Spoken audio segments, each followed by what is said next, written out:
abrir a sua Bíblia no livro de 2 Samuel, capítulo 6. Nós vamos ler o verso 1 e 2. Nós estamos numa série de mensagens de vivência espiritual, falando sobre a igreja. E nessa manhã nós vamos dar continuidade a isso. E a pergunta hoje é: que tipo de servo é você? Que tipo de servo sou eu? E baseado na palavra, nós vamos conversar um pouquinho a respeito disso. 2 Samuel 6, 1 e 2.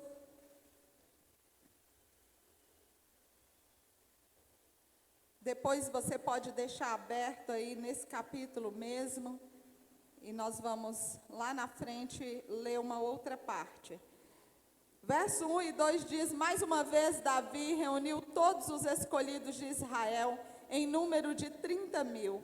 Davi se levantou e com todo o povo que tinha conseguido, partiu para Baalá de Judá, para lá trazer a arca de Deus, diante da qual se invoca o nome do Senhor dos Exércitos. Numa outra versão, o texto vai dizer que é a arca sobre a qual é invocado o nome do Senhor dos Exércitos, que tem o seu trono entre os querubins acima dela. Atos 13, 36 vai dizer: tendo, pois, Davi servido ao propósito de Deus em sua geração, adormeceu, foi sepultado com os seus antepassados e o seu corpo se decompôs. A gente vai falar sobre transportar a arca do Senhor. A arca do Senhor, ela simboliza a presença de Deus. No Antigo Testamento, a arca era o que dizia que Deus estava presente naquele lugar. Onde a arca estava, Deus estava. Onde a arca não estava, Deus não estava. Quando a arca era transportada e você queria estar próximo a Deus, na presença de Deus, você tinha que acompanhar o caminho para o qual a arca te direcionava. E o povo queria estar próximo da arca. Acontece que a arca foi levada, o povo de Israel foi subjugada, e a arca ficou então com um povo estranho durante muito tempo. Davi, homem segundo o coração de Deus, é um homem que tinha um coração de adorador, uma vida de adorador, um estilo de vida de adorador. Ele queria trazer a arca de volta para Jerusalém, a arca de volta para a cidade celestial. Mas precisava ser transportada. Ora, a arca não era estar na presença de Deus, não era qualquer pessoa que podia estar na presença de Deus. E até hoje, não é qualquer pessoa que pode estar na presença de Deus.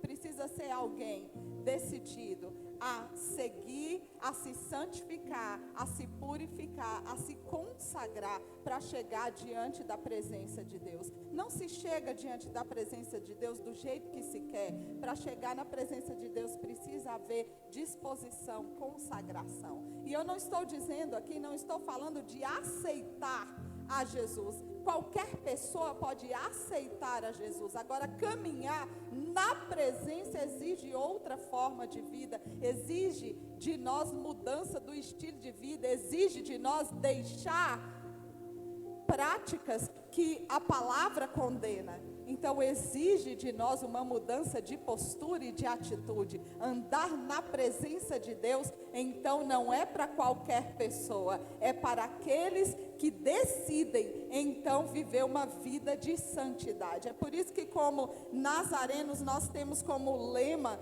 e está lá no nosso logo, santidade ao Senhor. Nós somos um povo de santidade. Por que povo de santidade? Porque nós escolhemos caminhar, viver cada dia na presença. Nós queremos essa arca, não mais simbolizada por uma caixa feita por mãos humanas e depois santificada e selada por Deus, mas agora o que o véu foi rasgado, nós adentramos no Santo dos Santos e podemos estar o tempo todo na presença. Nós não chegamos na presença de Deus quando a gente chega aqui na Arimana 852, estaciona o carro no estacionamento, até ali não tem a presença de Deus, mas aí a gente chega ali na na porta, aí na recepção, aí está a presença de Deus. Não, agora a presença de Deus, ela está em nós, dentro de nós. E onde eu vou, a presença de Deus vai comigo. É isso que mudou. Mas trazendo esse texto, então, trazendo esse contexto histórico para ilustrar que tipo de servo nós devemos ser e que tipo de servo nós não devemos ser, nós vamos então fazer esse paralelo da arca, simbolizando a presença de Deus, com alguns personagens bíblicos. E nós vamos falar de 4 personagens que estão aqui nesse texto e também em 1 Samuel. E nós vamos falar de Uzá, nós vamos falar de Obed-Edom. Talvez você nunca ouviu falar. Que nome é esse, gente? Antigo Testamento. Se você é casal novo, ou se você ainda está na fase que quer ter mais filhos, leia o Antigo Testamento. É os primeiros livros da Bíblia, porque tem muita sugestão de nomes lá na Bíblia, e você pode ali ter uma ideia para colocar o nome no seu filho, na sua filha. Então, Uzá, Obed-Edom, Mical e Davi. Esses são os 4 personagens que nós vamos falar nessa manhã. Todo mundo que conhece a Deus, todo mundo que caminha com o Senhor, precisa estar de alguma forma pronta para servir ao Senhor. Nós somos chamados para servir. Servir precisa fazer parte do nosso estilo de vida, do nosso modo de ser, da nossa forma de viver. E nós precisamos servir com honra. Não dá para servir ao Senhor de qualquer jeito. A palavra diz que quando Ele olha e Ele procura adorador, Ele não está procurando qualquer pessoa que cante, qualquer pessoa que levanta a mão, qualquer pessoa que ajoelhe, qualquer pessoa que pregue, mas Ele está à procura de verdadeiros adoradores que o adorem em espírito e em verdade. Só esse versículo, só essa parte, dizendo que quem que Deus está procurando, já me diz que não é qualquer pessoa. Deixa eu dizer, você não é qualquer pessoa. Você que está conectado conosco, você não é qualquer pessoa, porque Deus tem chamado você. E quando Deus nos chama, Ele nos chama para sermos verdadeiros adoradores. Vamos falar primeiro de Uzá. Quem era Uzá? Uzá era filho de Abinadab. Ele era um levita. Alguém naquele tempo separado, designado para cuidar do altar, para cuidar de uma área dentro do tabernáculo, dentro do que naquele momento era a casa do Senhor. Ele era de Kiriat Jearim, e na casa dele foi então colocada a arca da aliança. Na casa dele então tinha um espaço onde a presença de Deus estava. E a Bíblia vai contando a história de Uzá, fala que essa arca fica aproximadamente 70 anos na casa dele. Mais ou menos ali, mais ou menos. Vamos ler lá em 1 Samuel 7. Você pode abrir aí a sua Bíblia, deixa marcado aí 2 Samuel 6.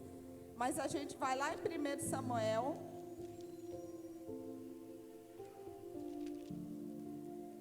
Primeiro Samuel capítulo 7, verso 1 e 2.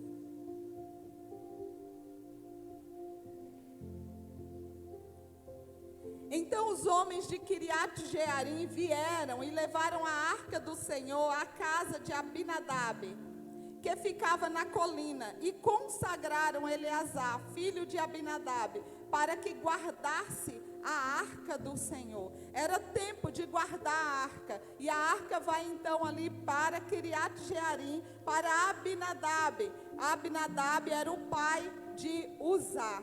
Uzá era um soldado entre 20 e 50 anos aproximadamente, e ele cresceu vendo a arca de Deus na sua casa. Uzá era como eu, que cresceu dentro da igreja. Cresceu sem conhecer outro espaço. Para Uzá era comum vê a arca por ali. Ele ainda é jovem, brincando, conversando. Toda a vida dele se passa vendo a arca de Deus na casa dele. Mas Uzá, por conta disso, ele começa a perder algumas coisas importantes e que nós não podemos perder. Porque Uzá perdeu essas coisas importantes, ele foi morto, ele foi fulminado pelo Senhor. E se nós perdermos também essas coisas importantes, nós podemos morrer, e morrer espiritualmente.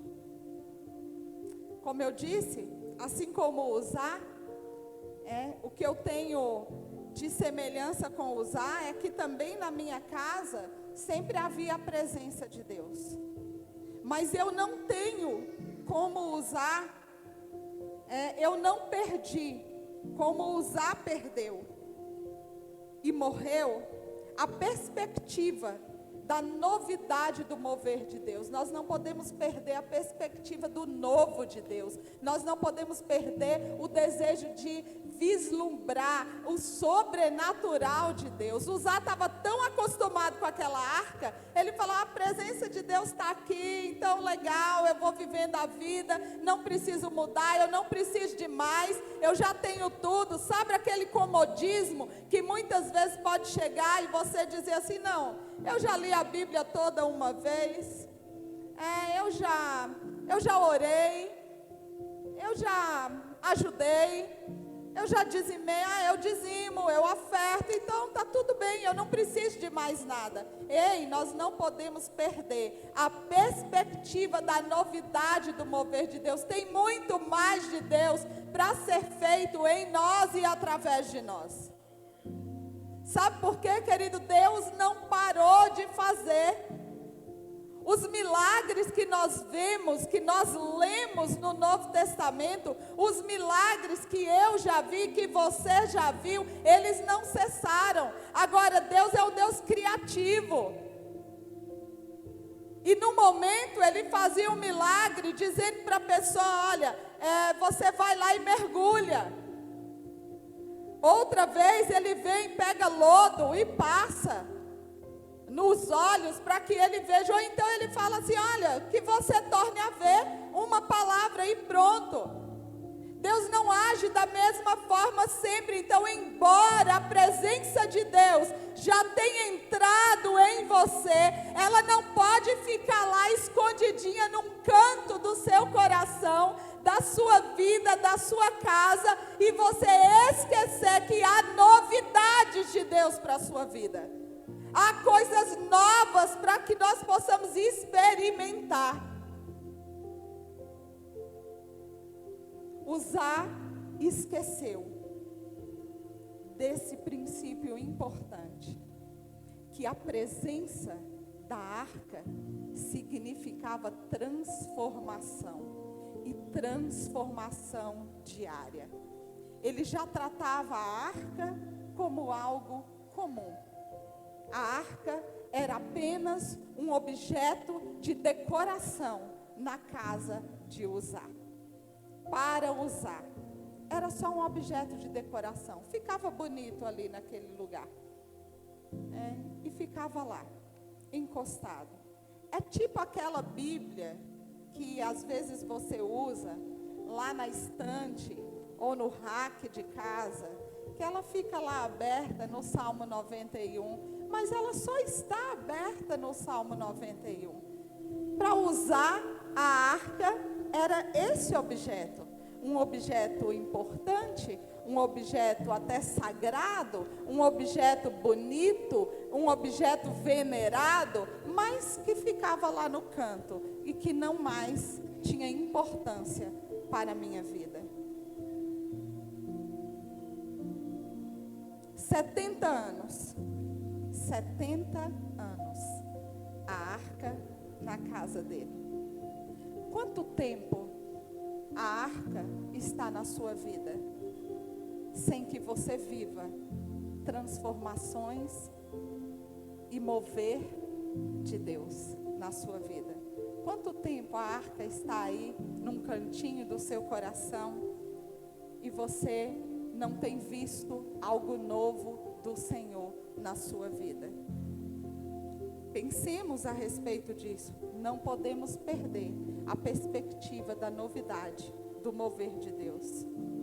Outra coisa é que nós não podemos perder o comprometimento com a obra de Deus.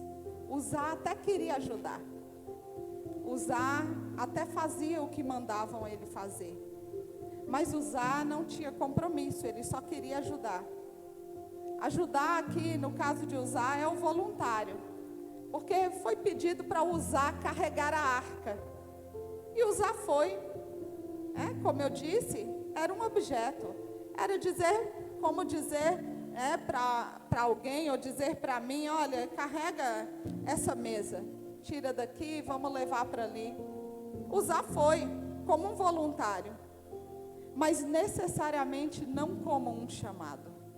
Não como um vocacionado.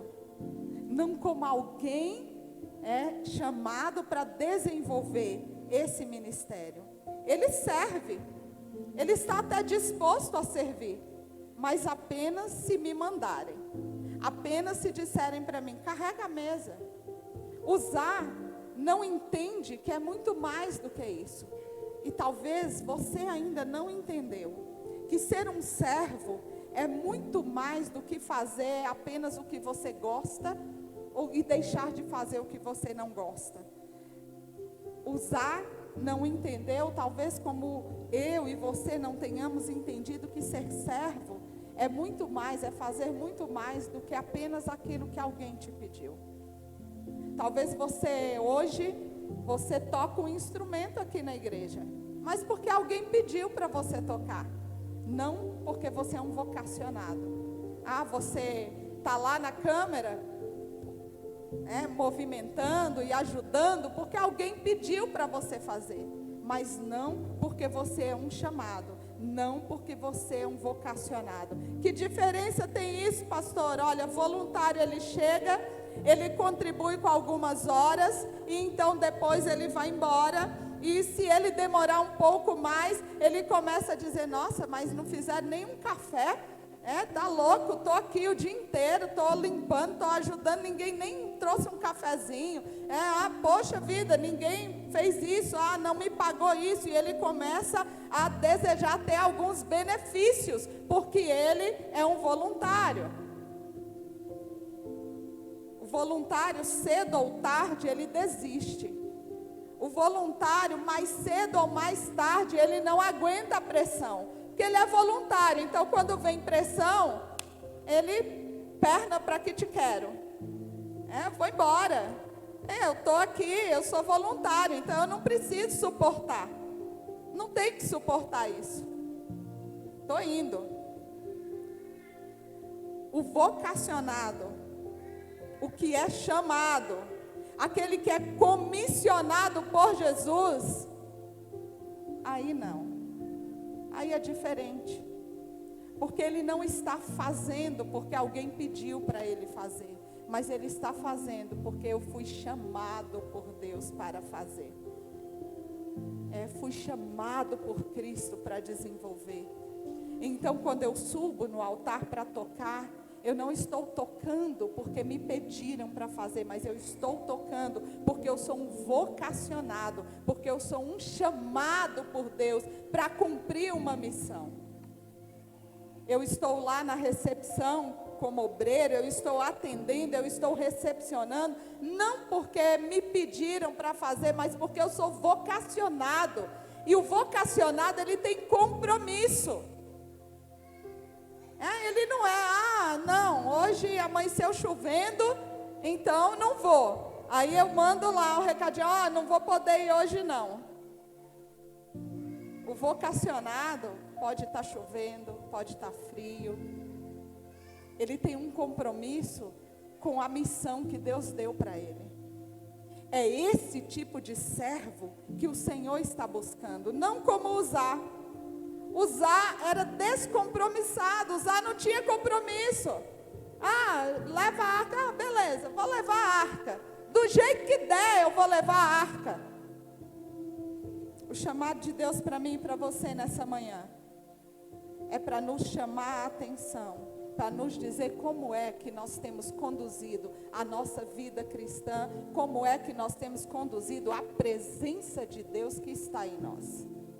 Porque se a gente levar de qualquer jeito, vai chegar um dia, vai chegar um momento em que você vai procurar a presença de Deus em você e você não vai encontrar nada, porque há muito tempo ela morreu. Há muito tempo você morreu espiritualmente. Pode ser que fisicamente você esteja caminhando, você esteja indo, mas cadê? Cadê o sobrenatural de Deus? Cadê o mover de Deus? Cadê a unção de Deus sobre a sua vida? Uzá perdeu uma terceira coisa. Uzá perdeu o zelo com o melhor, o cuidado com o melhor. A arca da presença estava lá. Vai carregar, Uzá, beleza, bota aqui, vamos lá. Ele perdeu o cuidado. E nós vamos observar depois como é que Davi depois vai junto com a arca, carregando a arca. Uzá então tem uma atitude errada, uma atitude incorreta ao carregar a arca. A verdade é que ele coloca, ele e mais um junto com ele, colocam a arca numa carroça. Até aí, Deus disse, beleza, arca pesada, então vamos lá, coloca aí. Mas se nós olharmos no Antigo Testamento, a arca não era carregada. Quando nós lemos, a arca não era carregada numa carroça. Havia a forma correta de carregar a arca. E eles tinham que não tocar, eles não podiam tocar na arca. Então era como uma vara, a gente vai explicar assim, como uma vara com uma distância. E essa vara era colocada no ombro. E era carregada, a arca não podia ser colocada no chão. A arca não podia ser tocada por mãos humanas. Havia a forma correta de carregar, mas eles decidiram, vai ficar mais fácil carregar assim. Vamos pensar, é mais fácil carregar o smartphone do que a Bíblia assim hoje, né? Mas não que seja pecado carregar a Bíblia no smartphone. A gente precisa utilizar a tecnologia até para facilitar. Eu faço a minha leitura da Bíblia no smartphone, porque eu saio para trabalhar e eu aproveito cada momento que eu tenho para fazer a minha leitura, e aí eu uso meu smartphone. Agora, naquele tempo, não tinha smartphone, então a palavra não podia ser carregada via smartphone. Depois que o véu foi rasgado, que eu tenho acesso ao Santo dos Santos, eu posso tocar. Mas naquele tempo não era assim. E então, beleza, colocado na carroça. Deus olha e fala, ok, dá para aguentar. Acontece que num dado momento, eles estavam carregando a arca como se fosse um objeto qualquer, que Uzá vê que os bois meio que dão aquela cambaleada e parece que a arca vai cair da carroça. Como era um objeto comum para ele, ele então toca na arca para evitar que ela caísse. E ao tocar na arca, ele viola uma ordem de Deus. Não podia ser tocada. E quando Uzá faz isso, imediatamente ele é fulminado e ele é morto. Não podemos chegar na presença de Deus de qualquer jeito. Não podemos carregar a arca da aliança que está em nós de qualquer jeito. É preciso consagração. Nunca faça a obra do Senhor de qualquer jeito. Porque a presença de Deus, ela vai refletir na forma como eu desenvolvo o ministério, o chamado que o Senhor me deu. a forma como eu conduzo a minha vida, o ministério que Ele me vocacionou, diz como é que eu estou carregando a minha arca. Se eu não tenho compromisso, se eu não tenho responsabilidade, eu estou carregando a arca, igualzinho Uzá, sem comprometimento, sem zelo, sem cuidado. Está trocando a aparência de adoração por religiosidade. Religiosidade é diferente de religião.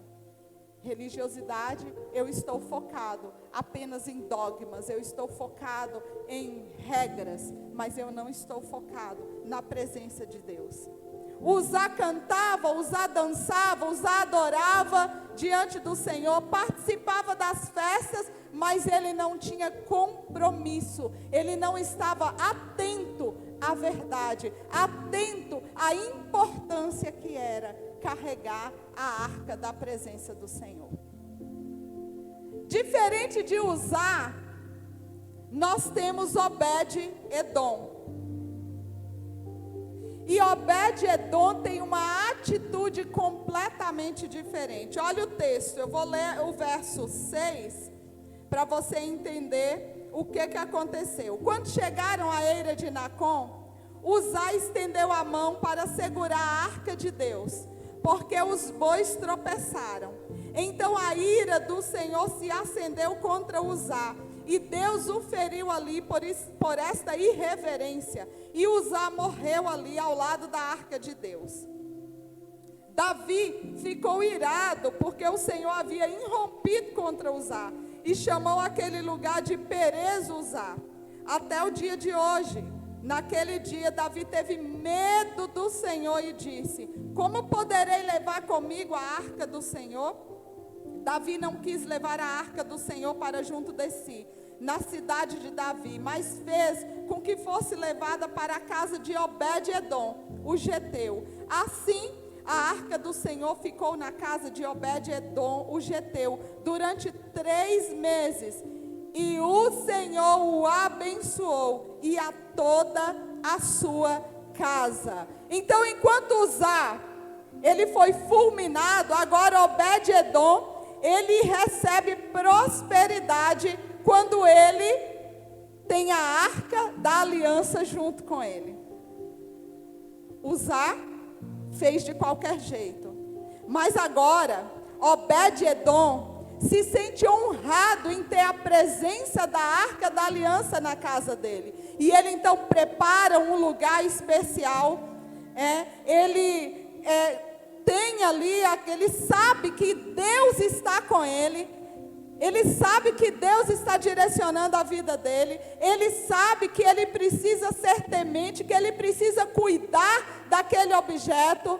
Obed-Edom me ensina para mim e para você que eu e você precisamos cuidar da presença de Deus que está em nós, essa arca da aliança que agora habita dentro de mim, dentro de você. Eu preciso cuidar dela, eu preciso limpar ela, eu preciso adorar essa arca da aliança. Eu preciso buscar a presença de Deus, eu preciso buscar a Ele a cada dia, o mover do sobrenatural. Quando a arca entra na casa de Obed-Edom, a bênção vem junto, porque onde a presença de Deus chega, a bênção do Senhor também chega. A palavra diz que eu nunca vi um justo não ser abençoado. Eu nunca vi alguém que tem a presença de Deus não ter a vida transformada, a vida mudada. Onde Jesus Cristo entra, querido, não dá para ficar do mesmo jeito. Por isso que Zaqueu, ainda sem ter conhecimento, mas sabendo que aquele homem, Jesus, fazia coisas sobrenaturais, ele então diz: ei, entra na minha casa, entra na minha vida, vem sentar na mesa comigo. Você precisa pedir para o Senhor todos os dias sentar na mesa com você, entrar na sua casa, entrar na sua vida, mudar a sua história.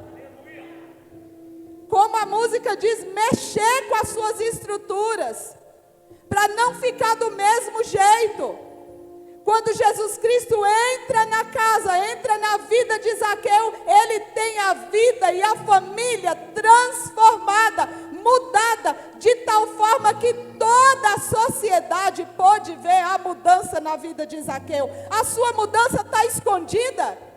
Ou as pessoas podem visualizar a mudança na sua vida? Porque se a sua mudança está escondida, eu sinto te dizer que você é Uzá e não Obed-Edom. Porque quando a arca da presença chega, a novidade, a mudança, a bênção, a cura e a transformação.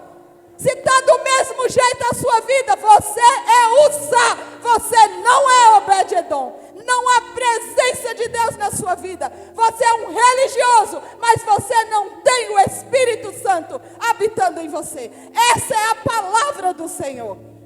Nós precisamos parar de brincar e de querer viver uma vida que não é de vocacionado. Você foi chamado para ser discípulo de Jesus. Não é só para andar por aí dizendo, eu sou gospel, eu sou crente, você não é nada. Porque quando a arca da aliança não está na sua vida, não há bênção sobre a sua vida, você é Uzá e não Obed-Edom. Obed-Edom recebe a prosperidade quando a arca chega na vida dele. Porque as coisas espirituais, elas são sagradas. Obed-Edom entendeu isso. Então vale a pena correr o risco de ter uma arca na minha casa. Olha, Obed-Edom sabia que Uzá tinha sido fulminado, tinha sido morto. Mas valia a pena correr o risco para ter a presença de Deus. Ei, vale a pena correr o risco de perder a vida mundana, para ter a presença de Deus. Você precisa entender isso, querido. Obed-Edom entendeu. Obed-Edom entendeu que ter a arca na casa dele valia a pena, era honra, e ter a honra era mais importante do que o sacrifício. Honra, é honra ter a presença de Deus. Ele colocou a arca no melhor lugar. A rotina da casa mudou. Onde a arca da aliança entra, onde a presença de Deus chega, precisa haver transformação. A evidência da disponibilidade. Ele se dispõe a ir e a levar e receber. Obed-Edom era alguém disposto a servir a Deus e a servir ao próximo. Mas aí nós temos o terceiro personagem, e o terceiro personagem da nossa reflexão dessa manhã é Mical. Mical era uma princesa, filha de Saul, rei de Israel. Casou com Davi, era esposa de Davi. Mical, por causa da sua forma de olhar o sagrado e de murmurar a respeito do sagrado, Deus a deixa estéril. Ela se torna uma mulher infértil. E naquele tempo, querido, não tinha bebê de proveta. Naquele tempo não tinham tratamentos. Não dava para fazer fecundação in vitro. E era extremamente importante que a mulher tivesse filhos. Porque era parte da cultura daquela época. E se ainda hoje você lê um pouquinho da cultura do Oriente Médio, dos países que estão ali, você vai perceber que ainda é assim. A mulher, ela não tem o mesmo valor. E a mulher, ela está em casa, se ela fica viúva, o filho mais velho é que é responsável por cuidar dela, por sustentá-la. Nós somos ocidentais, a gente não entende muito essa cultura oriental, mas Se você pesquisar um pouquinho, você vai perceber isso. A importância que é para os orientais e que era para eles ter filhos, e muitos filhos. Porque o filho, e você vai ler nas escrituras, o filho era a força. Lugar de guerra. Eles queriam ter muitos filhos, para ter muitos guerreiros, para conquistar, para poder conquistar as terras. Essa era a realidade. Mas Mical, ela repreende Davi. Está aí no verso 20 do capítulo 6. Diz que quando Davi regressou para abençoar a sua casa, Mical, filha de Saul, saiu ao seu encontro e lhe disse: que bela figura fez o rei de Israel no dia de hoje, descobrindo-se diante das servas de seus servos, como se descobre um sem vergonha qualquer. Mas Davi disse a Mical: eu fiz isso diante do Senhor, que me escolheu em lugar de meu pai e de toda a casa dele, ordenando que eu fosse príncipe sobre o povo do Senhor, sobre Israel, rei diante do Senhor, que me alegrei. E me farei ainda mais desprezível e me humilharei aos meus próprios olhos. Quanto às servas de quem você falou, serei honrado por elas. Mical, filha de Saul, não teve filhos até o dia da sua morte.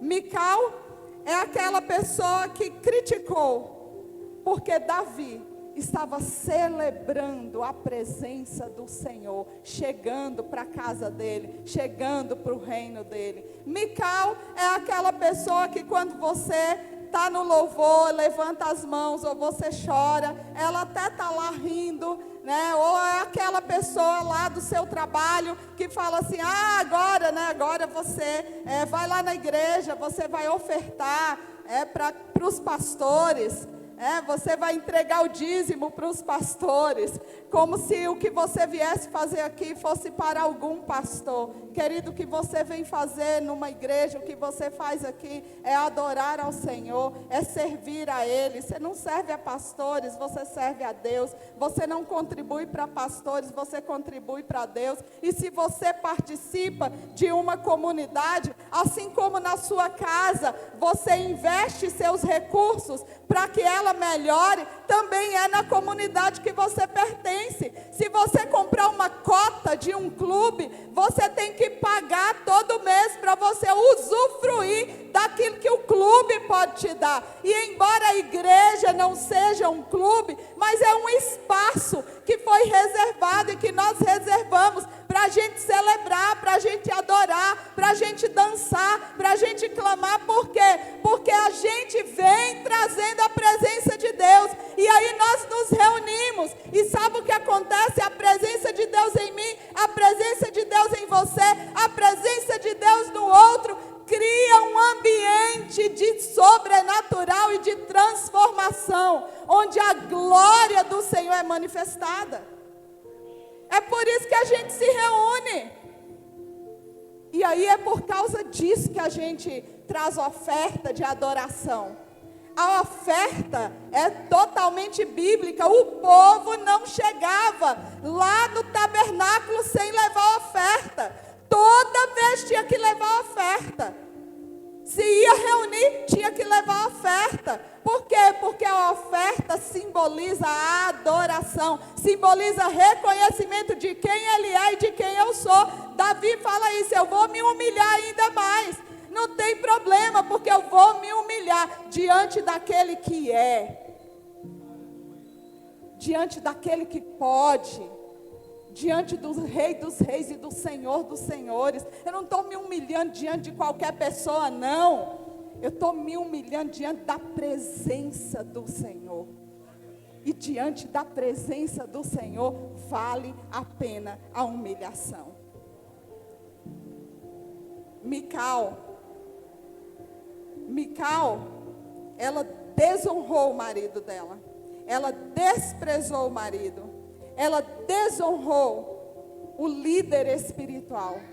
Nós podemos morrer espiritualmente quando nós desonramos a nossa liderança espiritual, quando nós desvalorizamos um momento como esse, os momentos de adoração, momento de transformação, momento de unção do Senhor sobre nossa vida. Quando nós trocamos a adoração pela murmuração. Se nós fizermos isso na igreja, no ministério, em casa, vai secar, vai se tornar terra árida, seca, sem produzir bons frutos. Foi o que aconteceu com Mical. Porque o espírito crítico, ele distancia o ministério. O espírito crítico nos leva cada vez mais para longe de Deus. Talvez até hoje você tenha sido esse espírito crítico. Tudo você critica.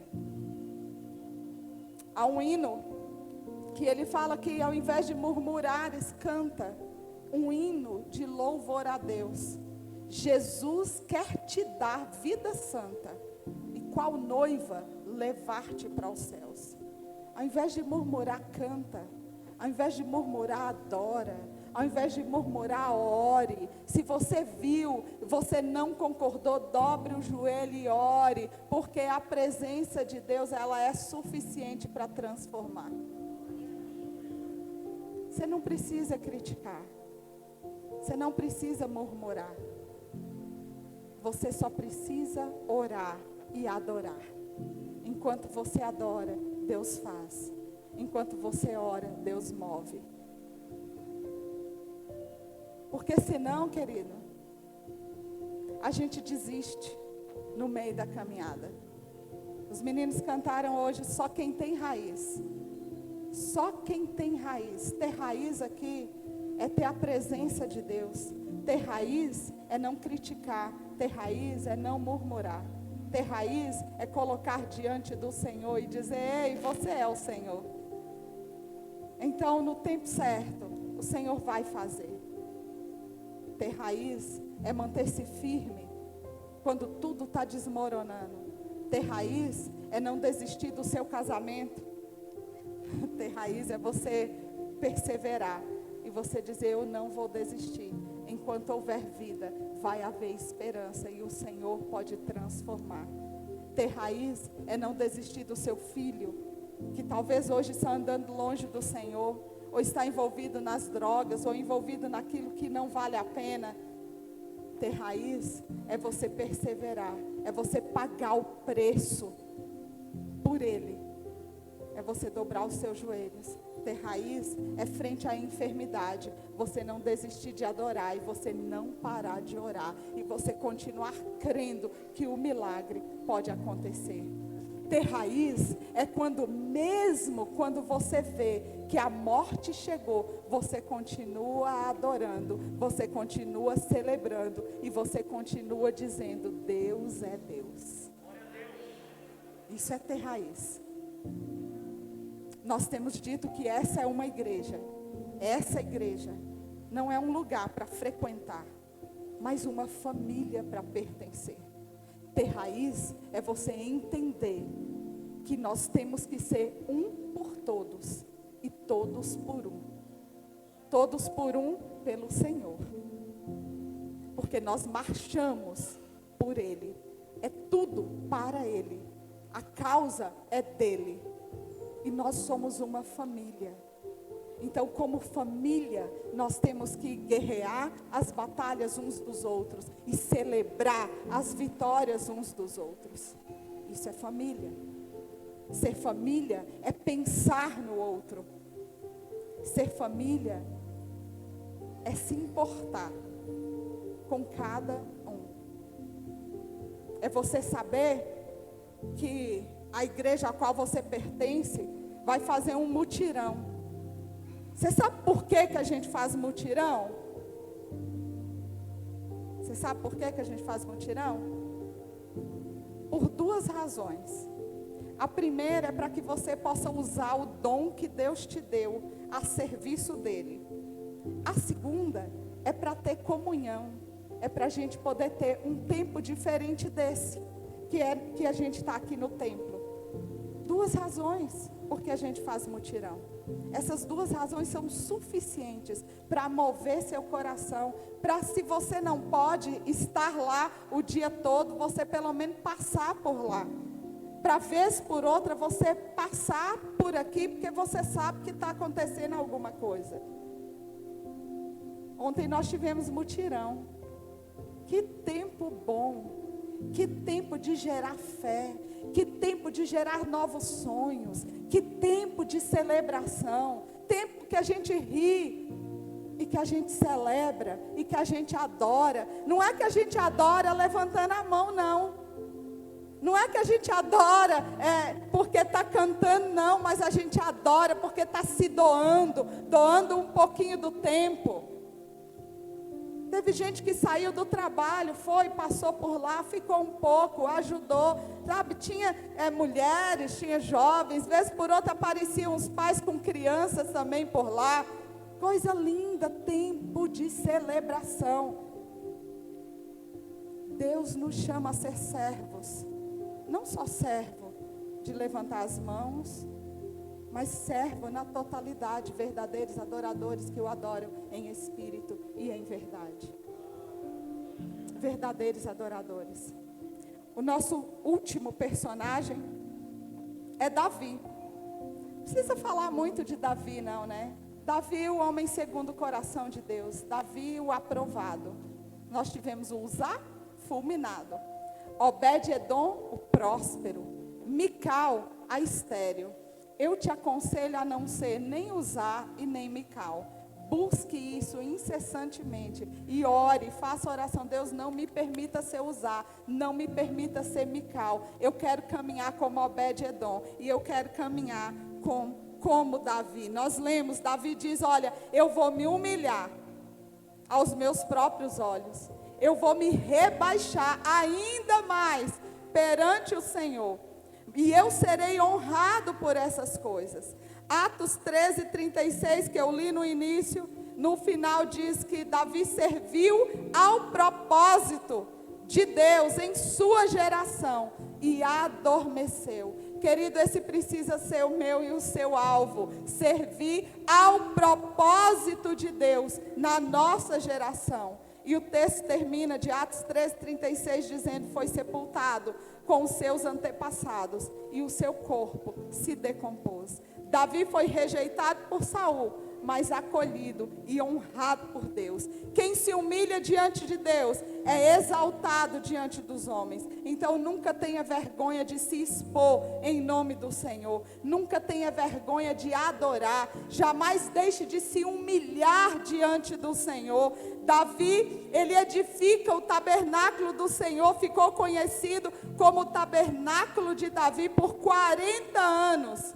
O de Moisés não foi restaurado, mas no Novo Testamento fala que o tabernáculo de Davi seria restaurado, porque ele apontava para a igreja da atualidade. Nesse tabernáculo acontecia tudo o que acontece na igreja hoje. Atos 15:15-18. Concordaram com isso as palavras dos profetas, conforme está escrito.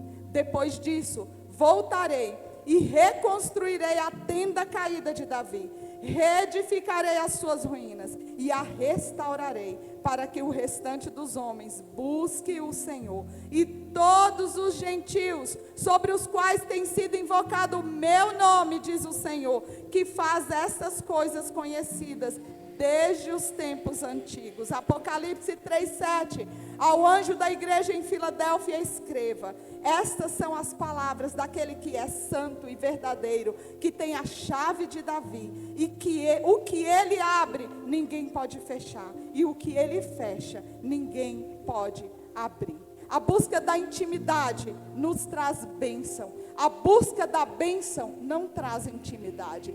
Busque intimidade e a bênção vai vir sobre você. Se você ficar buscando só o milagre, só aquilo que Deus pode te dar, você nunca terá intimidade com Deus. Você nunca terá a presença verdadeira do Senhor sobre você. Sinceridade não substitui a forma certa de fazer as coisas de Deus. É preciso fazer da forma de Deus, é do jeito de Deus. Sinceridade é essencial, mas não é tudo para o ministério. Quando você quer ver a glória de Deus, você precisa cuidar do processo, para que você possa vislumbrar a glória de Deus.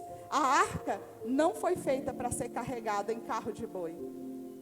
É preciso persistência, é preciso zelo. Precisamos pedir algo que possa sustentar o fogo de Deus. Se não tiver sarça, nós não podemos pedir fogo. É preciso ter um lugar adequado para a presença de Deus estar na nossa vida. Então, querido, não tenha receio de ser, às vezes, muitas vezes, ou todo o tempo, extravagante, inovador, diferente como Davi, sempre em espírito e em verdade. Não dá para buscar a dignidade e a divindade ao mesmo tempo. Quem não quer levar pedrada, não vai construir nada para mudar a história de pessoas e da sua geração. Só quem tem raiz suporta o que eu suportei. Só quem tem raiz chora, mas persevera. Sabe por quê? Porque quando você sabe que você é um vocacionado, que você é um chamado, você aceita o que o atual pastor dessa igreja aceitou. Quando ele assumiu essa igreja, ele aceitou vir para ganhar menos do que merecia. Só vocacionado aceita fazer isso. Só vocacionado persevera, mesmo quando as pessoas dizem que você não pode, ou que você não é capaz, que você não é suficiente, que você não é bom o suficiente para fazer aquilo. Só vocacionado, só chamado, persevera, firme no Senhor. Quando falam mal, quando dizem, quando falam do seu caráter, quando dizem que você é algo que você não é, só vocacionado suporta muitas vezes ouvir, como nós pastores ouvimos: ah, pastor é tudo ladrão. Só vocacionado suporta ouvir frases quando diz que você não vai conseguir, que isso não é a vontade de Deus. Só vocacionado. Davi era um vocacionado. Ele sabia que havia sido escolhido por Deus para ser um discípulo extraordinário. Ele sabia que ele havia sido escolhido no meio da sua casa para ser um príncipe, para ser um rei, para liderar uma nação. Então Davi adorou ao Senhor. Não importa o que vão pensar de mim, eu quero é Deus. É isso que Davi disse. Olha, não importa, Mical, o que você está pensando, eu vou adorar a Deus, porque eu sei quem Ele é. Ele me escolheu, eu sou um vocacionado. E como eu sei quem eu sei o chamado dEle para a minha vida, eu não vou deixar de adorá-lo, só porque você acha que isso é meio estranho, só porque você acha que isso é inconveniente. Quem não quer levar pedrada, não vai construir nada para mudar a geração. Um ministério que não custa nada, não leva para lugar nenhum. Cada pastor, cada líder, sabe o quanto custa. Eu sei o que me custa seguir o chamado. Eu sei o quanto custa cumprir o propósito para o qual Deus me criou. Davi sabia o que custava fazer, cumprir o propósito de Deus. A glória, Deus, é para aqueles que desejam entregá-la ao mundo. 4 personagens, 2 destinos. Qual será o seu estilo de vida? Que tipo de servo você quer ser? Que tipo de servo você está sendo? Olha, lembre-se que as línguas de fogo de Atos, elas não ficaram paradas no ar. Elas desceram e ficaram em cima das pessoas. Glória só serve se for para descer de Deus às pessoas. não é para ficar na cabeça da liderança, mas ela é para servir. Você é um servo? Que tipo de servo é você? Nessa manhã eu te convido a ficar de pé. Nós vamos adorar. O Ministério de Louvor vai conduzir um louvor. E enquanto isso você vai pensar: que tipo de servo eu tenho sido? Uzá, Mical, Obed-edom, Davi. Que tipo de servo você quer ser?